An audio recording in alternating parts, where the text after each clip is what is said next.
Hey guys, Chef Katrina here, and today we're going to do a little bit of a review. I just spent 20 minutes on a webinar with Ty Tribble, and he was going over some of the things that we need to look at when we put together our blog, especially for a lot of new bloggers that are coming into this. Some of the things that we kind of overlooked. And as he's going through this, I realized I've made a lot of mistakes on my blogs also. So I've got a couple of good things going on my blog and a couple of things that probably need a little bit of improving. And the one thing I would going over in this post is, does your right side sell? And by that I mean most blogs out there have a right side. They have a side of their blog, typically not that side. This side part right here is their right side of their blog. This is their right column. And what you want to know is, does this right side sell you? Does it sell what your blog is about? Do people know what they're looking at when they come onto your blog, and that this is pertaining to your blog? Staying on track, keeping relevant content. The worst thing you can do is one day write about, like for me, I could be writing about my dog today and something funny that she did, and then tomorrow I'll be talking about online marketing. They're really two different topics, so staying relevant in the field of your blog is also very important. So having relevant sidebars is important.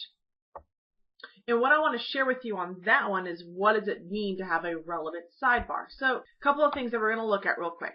Okay, so in pertaining to my blog, there's first and foremost, my header probably actually does need to be redone. When I created this thing well over a year ago, I thought it was fantastic. And this is the great thing about learning from people, is that I can adjust this header, change up, and it really doesn't affect the content of my blog. It'll actually just put it more in line with my intentions. So, Chef Katrina, Tenacious Entrepreneur, Recipe for Mastering Online Marketing. This is a little bit small in terms of overall what it is. And I think it needs to be more defined and more clear, especially whatever your header is going to be up here. Have a more definitive header. Now for the right-hand sidebar, typically I have this going on right now because I just had an event for a webinar that I was doing for blogging, and I used Eventbrite, so I put this on here. Typically you would not see this here. This is a good place for an opt-in, a free giveaway, something that's relevant to your blog, your mindset, whatever it is that you're on here for.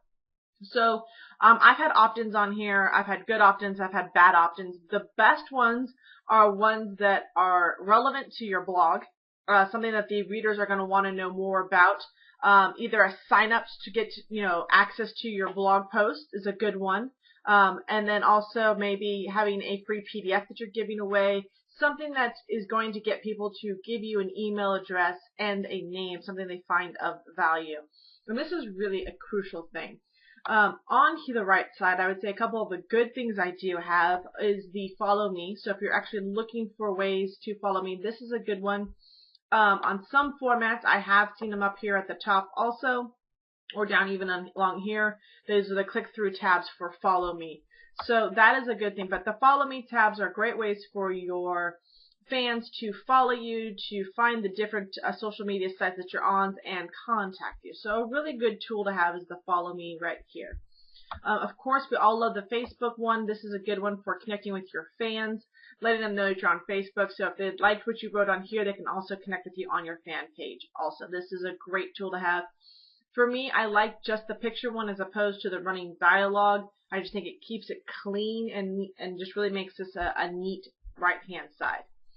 The other two pieces here, now if you're an affiliate for something or you're promoting a product or service, the one thing Ty went over was, don't just have a picture image there.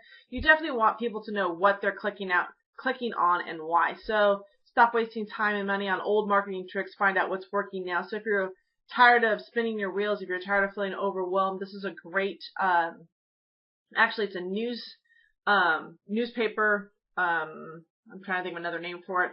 But this is a great place to go. It's a monthly subscription. You put it out there, and it gives you all these great tidbits and training for all different pieces for network marketers or online marketers, really helping you nail down better marketing techniques. So this is a great tool that I utilize a lot.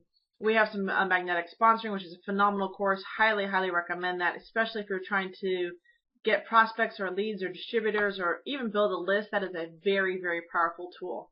I am a huge fan of the networked blogs. This is a Facebook app of connecting bloggers together. I think once you build a community, you want to have a community of networked bloggers that are engaging, interacting, and this is a great place to do it too. So they have to follow you. Valued member. This could be a questionable one. Get into a tribe pro. They may or may not know what this is. It doesn't really have any definition or clear language of what it is about. So this could be one that may or may not just need a little spiffing up or a little work on that side for that there. So learning if your right side is selling your blog, this is a crucial point. This needs to be relevant to your blog. Don't just start, throwing up affiliate links and random stuff up there, and, especially depending on what you're blogging about. I typically write a lot about blogs, how to create a better blog, how to do a typical blog. So by default, having a networked blogs, part on here to subscribe to makes perfect sense. I talk about network marketing, so having something that ties into network marketing makes sense. So make sure that whatever your topic is, that if you're going to do an affiliates or you're doing any side promotions, that it's relevant to your topic. All right, guys? So that's my little feedback today on does your right side sell your blog? Because, guys, if your right side is not selling your blog, you could be doing yourself more harm than good with your blog. So expect this to be changed up either before or after you see this post. But this was something that was on here. A little bit of selling point. Didn't do anything of what I thought it would. So it's kind of test and retest. So thanks, guys, for joining me again. My name is Chef Katrina. You're here with me on chefkatrina.com. If you guys would like to, there's going to be a subscription box always to sign up to some of the great posts, tidbits, and stuff that I give for teaching you how to get your business online with your blog. Hope you guys are having a beautiful day. We'll talk to you soon. Bye-bye.